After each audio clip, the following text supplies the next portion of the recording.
Là-bas. Je voulais me cacher, mais j'ai pas le droit. Voilà.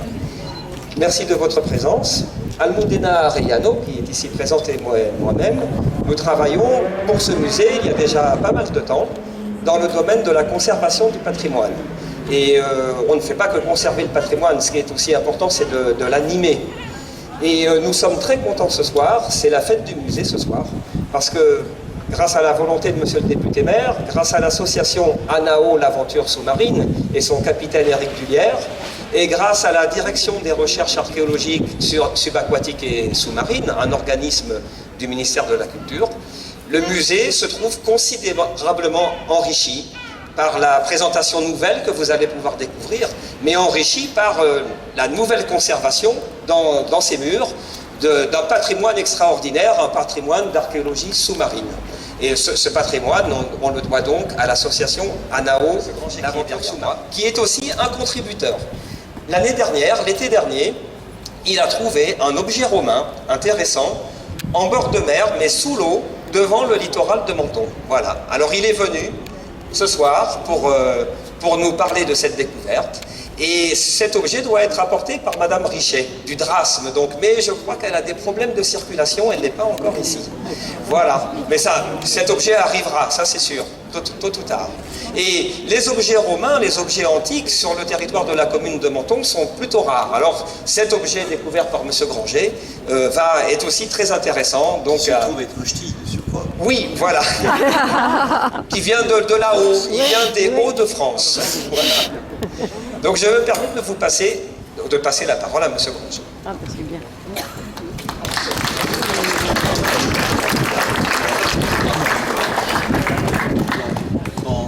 Ah, d'accord. Donc un petit changement, c'est... Alors je voulais juste vous dire que le nom d'Anao, c'est le nom de la baie qui se trouve entre Beaulieu et Saint-Jean. Donc les gens qui ne savaient pas, ça ne veut pas dire association, c'est donc Anao, le nom Beaulieu-Saint-Jean.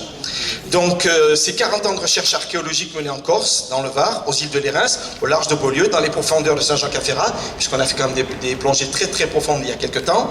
Et depuis 1991, on a envahi la rade de Villefranche. Ça vous va jusque-là? Mais gentiment, hein, mais M. Trojani, je dis gentiment. Principalement donc, à Villefranche. 40 ans de fouilles et des milliers de vestiges sauvés des eaux et du pillage. Pour vous présenter avec toute mon équipe ici présente. Il y en a beaucoup. Ils sont là, ils sont de partout. Voilà, il y en a peut-être quelques-uns qui sont encore bloqués.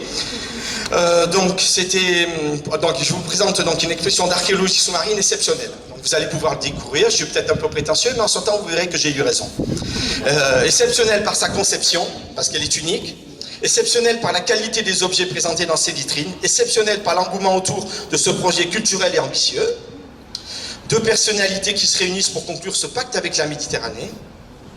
La personne, elle est à côté de moi, parce que sans le politique qui est à côté de moi, l'archéologie sous-marine de l'Est du département ne serait pas présentée aujourd'hui dans un musée régional digne de ce nom, en exposition permanente. Je tiens à remettre à la culture au départ du projet, qui n'a pas de voix aujourd'hui, elle ne pourra pas le dire à mot. Ce sera pour une prochaine fois, c'est le Mistral.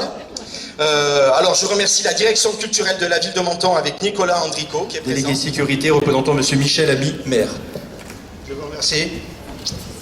Monsieur le député maire, mesdames et messieurs les membres du conseil municipal, messieurs les maires, madame la représentante du ministère de la Culture et de la Communication, département des recherches subaquatiques et sous-marines, monsieur le conservateur, mesdames et messieurs, en ce jour de vernissage de l'exposition Trésors d'épave, j'ai voulu mettre à l'honneur la ville de Menton, ma ville de cœur, à travers cette remise de pièces archéologiques à monsieur le député maire.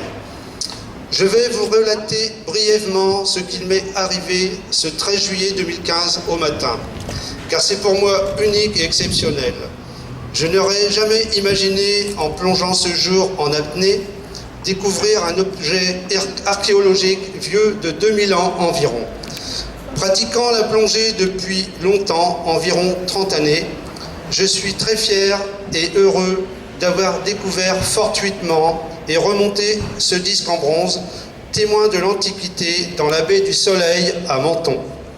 Cet objet qui était bloqué sous un rocher à environ 200 mètres du rivage, à 5-6 mètres de profondeur, présentait un arrondi et était en bronze. après plusieurs descentes pour le dégager et le remonter à la surface. Me paraissant ancien, malgré ma femme Nicole, qui pensait qu'il ne fallait pas le garder, le mettre à la poubelle, c'était bon pour se couper et s'infecter. Venant à Menton depuis 30 années, je savais que la ville possédait un musée de la préhistoire régionale. Je me suis rendu et j'ai présenté mon disque en bronze à M. Pierre-Élie Moulet, conservateur. Il m'a précisé que c'était ancien, a pris des photos pour les diffuser à d'autres musées et confrères. Me tiendrai informé de la suite de ses recherches pour identifier cet objet.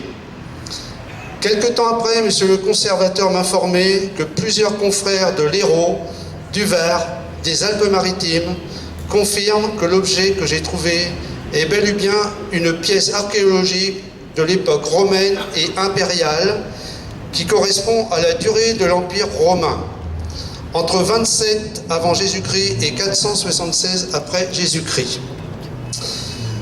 Je remercie M. Pierre-Élie Moulet pour son action positive et amicale, ainsi que M. Raymond Marmouzet qui a bien voulu m'héberger pour que je sois présent aujourd'hui. Je remercie aussi Sylvia et Patrick Louis pour leur amitié des Mentonais de très longtemps, qui sont là depuis très longtemps. Je suis très heureux, monsieur le député maire, de vous remettre cette pièce archéologique, objet de l'Antiquité, qui doit rester à Menton, car il fait partie de l'histoire de votre belle région, et que ce bien culturel soit mis en dépôt au musée de la préhistoire régionale de Menton. Merci.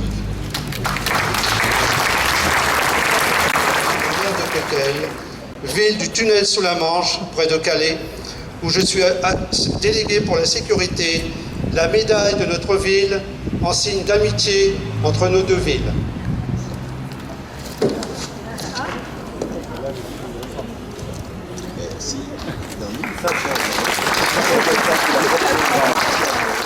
Au nom du DRASM, département donc des recherches archéologiques subaquatiques et sous-marines, service à compétence nationale du ministère de la Culture, qui est chargé de la gestion des biens culturels maritimes, je suis particulièrement heureuse de pouvoir inaugurer avec vous cette belle exposition Trésors d'épaves, les routes maritimes de Méditerranée, fruit du travail incessant de l'association ANAO et en particulier de son président Éric Dulière, qui a déclaré, prospecté, fouillé différents gisements du littoral des Alpes-Maritimes depuis plus de 20 ans.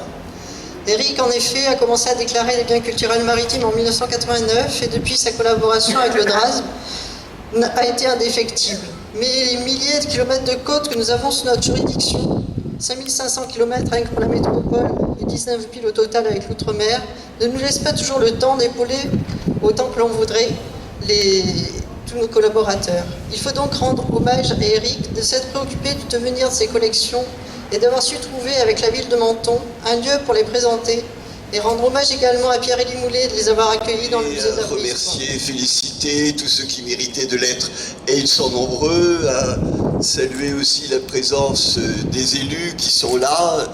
Je ne vais pas recommencer pour ne pas risquer d'oublier Sainte-Agnès et Roquebrune, mais il y a aussi Cataille, Villefranche, La Turbie, Beaulieu. Bon voilà, j'ai dit que je ne ferais pas, et puis voilà, j'ai commencé une énumération que je sais dans tous les cas incomplète. Un jour, ce jeune homme-là, Éric Dulière, non mais il est resté jeune d'esprit, oui. Au moins,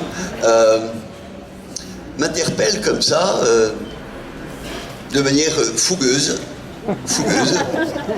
en me disant Anao, il faut connaître Anao, l'aventure sous-marine, on fait des choses fabuleuses, sous la rade de Villefranche, mais tout le long du littoral, on trouve des choses prodigieuses, ce sont des passionnés qui y participent.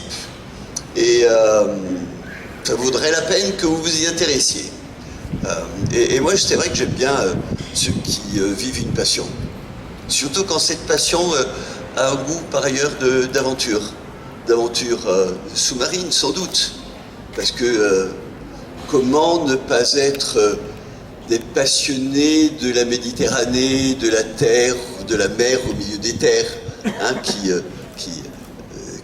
est sur nos rivages, mais aussi d'être passionné par l'aventure des hommes qui ont vécu autour de cette mer et puis qui l'ont labourée, les hommes de la mer, les routes de la mer. Et chacun le sait, la Méditerranée, c'est à la fois un lieu d'échange et c'est un lieu de confrontation.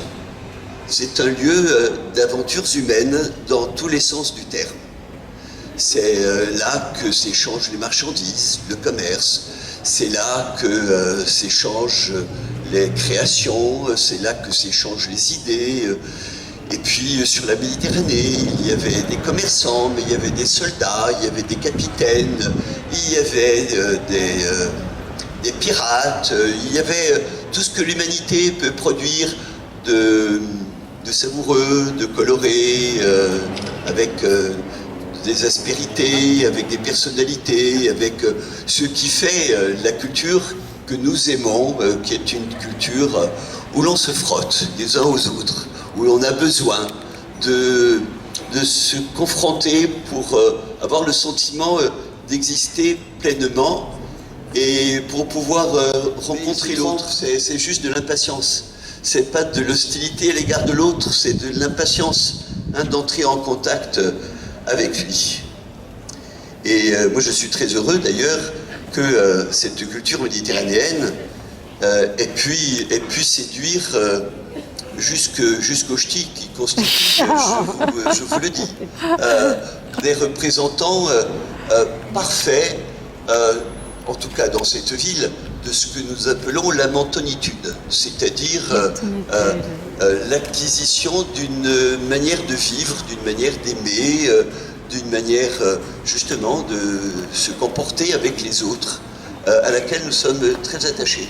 Et vous en avez fait la preuve, Monsieur Granger, d'abord en venant là depuis 30 ans, et puis en labourant le fond des mers. C'est pas les abysses, hein, c'est pas les abîmes, c'est quelques mètres. Hein. Vous avez trouvé cette patère, c'est j'imagine à 5-6 mètres, hein, là où se trouve la digue immergée qui protège les plages. Et donc, Éric Dullière, en venant parler d'Anao et en disant ces trésors que nous trouvons, que nous découvrons, que nous exhumons, il faut, comme le disait Madame Richesse de la Drasme, il faut les mettre à l'abri, il faut pouvoir les valoriser, il faut pouvoir les conserver. Et nous cherchons, on en fait un grand plaisir, d'abord en démontrant ce qui n'était pas complètement évident, qu'il y avait eu des naufrages romains là, le long de la baie du Soleil. Il n'y a pas tellement de récifs ici. Donc la question se pose de savoir comment cette patère est arrivée là. Si c'est quand on a mis des enrochements pour faire une digue immergée, quand on a construit les plages, ou si c'est une tempête qui l'a amené de plus loin. Mais là, les spécialistes nous diront, ceux qui savent trouver l'origine des choses. Voilà, l'expertise aura lieu en automne et on aura, j'en suis convaincu, des explications sur la présence de cette patère, qui est un objet rituel, la patère, hein, si je me souviens bien. C'était un objet rituel pour le culte.